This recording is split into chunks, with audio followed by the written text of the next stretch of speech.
Okay, so I think I've got enough for a video about Darwin, or for you boys and girls to look into. Yeah, so this is the lead into that. Yes, I leave Darwin tomorrow and on the way. So far, stone chip fixed at Cooktown, stone chip fixed at Burketown, and then destroyed the tyre air compressor, rest in peace, and another casualty is the bracket behind the radar bracket behind the grill of Max, and the final casualty was a wallaby. So that's the score thus far. A little bit worried because after Kununurra, then I'm the back end of South Australia, Queensland and New South Wales that have got the big kangaroos, so I'm not really looking forward to that. But let's stay off the road at dusk and dawn. Alright, cheers.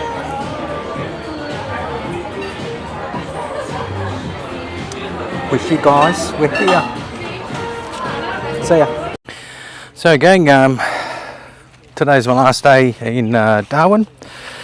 Decided time to move on. Spent I think 10 days here, which has been fantastic. So just up at sort of Darwin Harbour, or parts of it, and yeah, very pretty, very pretty.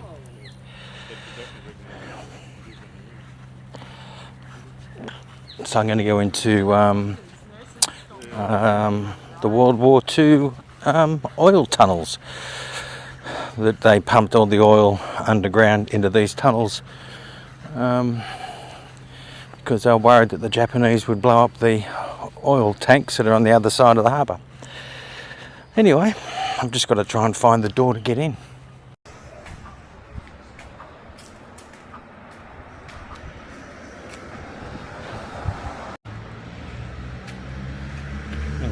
Well, here we go.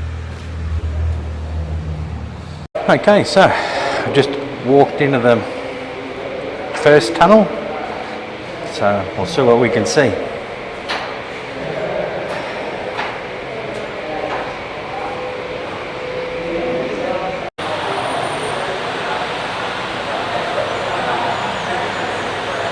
So these were built as part of the Singapore alliance with England between sort of World War I and World War II, and that's a nice breeze. And this was meant to be a refueling station for a fleet stationed at Singapore. But then in about the 1937, the Aussies realised that there wasn't going to be a Singapore fleet, so they had to start taking care of things themselves. So they built these tanks, and the last tank 11 was finished on 5 days before, was completed and filled 5 days before the Japanese first attacked Darwin. So yeah, there you go. Okay, so the tunnel is 4.5 metres tall and 5 by 4 metres wide. It's steel with steel walls with concrete poured over the top of it, and they had a whole bunch of problems with making it watertight. And even when you look here, you can see obviously they welded it together and bolted together in certain spots. But yeah, had problems making them watertight, so they used what they call blackjack, which is a type of oil, and filled all the cracks with oil. So the flying boats, the Catalinas of World War II, oh God, they were stationed in Darwin Harbour, and the first bombing by the Japanese of Darwin Harbour, they sunk 33 Catalinas, I think it says. Or half of the number of flying boats in the squadron was sunk on the first bombing by the Japanese. And the Catalinas were used to lay magnetic mines, rescue sailors, airmen, drop the Z-Force circuit reconnaissance team. So yeah, more interesting stuff. Yeah, so if ever you get up here, there's a recording of a bloke who was there for the raid, the first raid. He says he counted 38 zeros before the bombers came in. All they had were their 303 rifles. Didn't have anything like any big guns. Yeah, completely unprepared, I guess.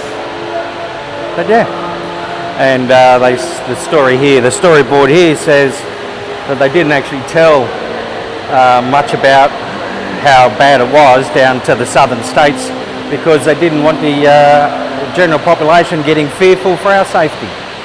There you go.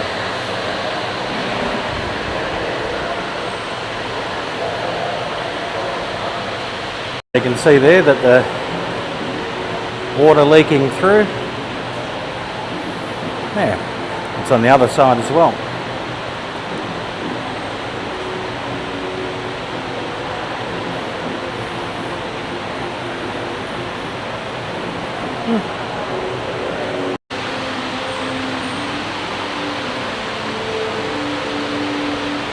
So there you can see the steel and the concrete behind it. Yeah. Don't know what these things are at the bottom. They look like tracks, but couldn't have been tracks. Haven't found out what they are yet. Oh, that was after the bombing. Stuff sort of blown up. Oh. It's when the post office took a direct hit, that one. That one there, post office took a direct hit.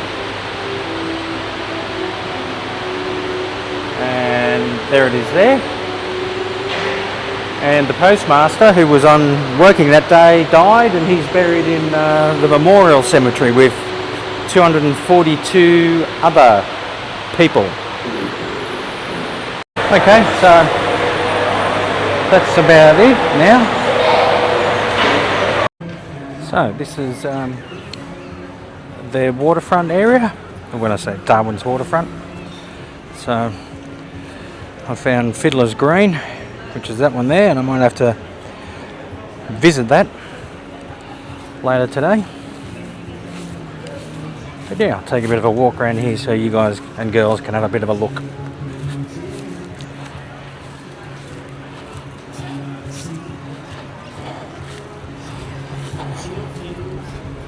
Oh. So I'm anticipating this is where locals come to swim in some salt water. It's like a saltwater pool, or what they've done.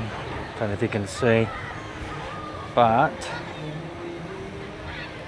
over there between the trees they've built a wall, like stoned it all in and built on top of it, so that all this is now captured water. So no chance of sharks or crocodiles or any of that sort of stuff. Families here. Very cute. Little water park there for the kids to play on. Very cool. Very cool. So anyway, there's a couple of seafood restaurants along here, and I thought, well, I'll go to the one that looks the most expensive, because after today I'm back in the swag. We all know what that means. When I'm back in the swag, it means steak, salad, and to mix it up, then I'll have sausages salad, and to go over the moon I might get some rissoles salad,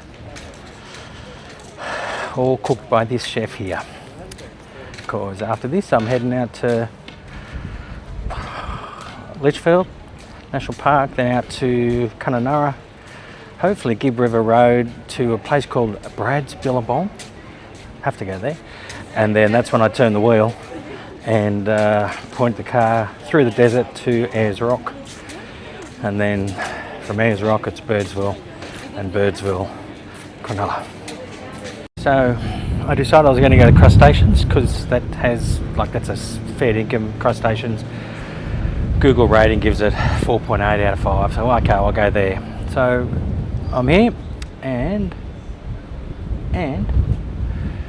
yep, open 5:30 till late. So I don't know what time it is yet. It's 3:20, so they're not open for lunch. What a shame. What a shame. Okay, so still walking for a seafood lunch, late lunch. So yeah, so they've done this walkway, which obviously that's the harbour, and that's the wharf. I think it's called Stokes Hill Wharf. So that's Stokes Hill Wharf that got bombed in the Second World War. But then, yeah, the harbour would have just been open, I guess, back then. And yeah, they build these things, rocks, put concrete on them, and now they've got their own self-contained kind of pool, saltwater pool. Very cool.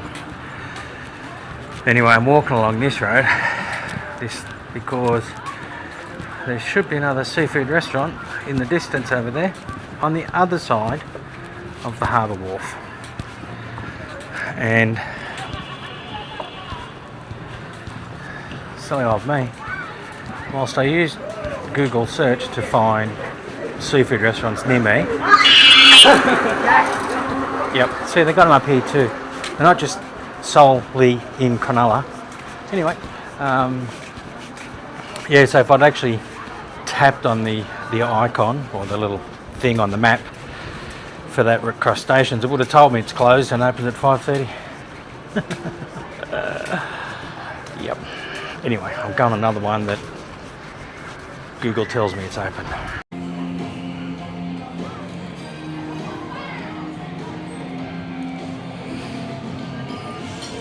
So I found a restaurant, Wharf One, which has got the kids park, water park thing there.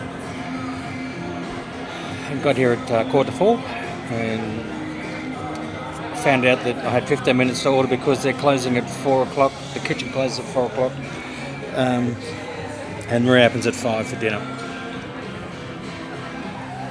So yeah, so I'll get some oysters and then drink some beer, and then I'll wait for the dinner to open up and I'll have early dinner.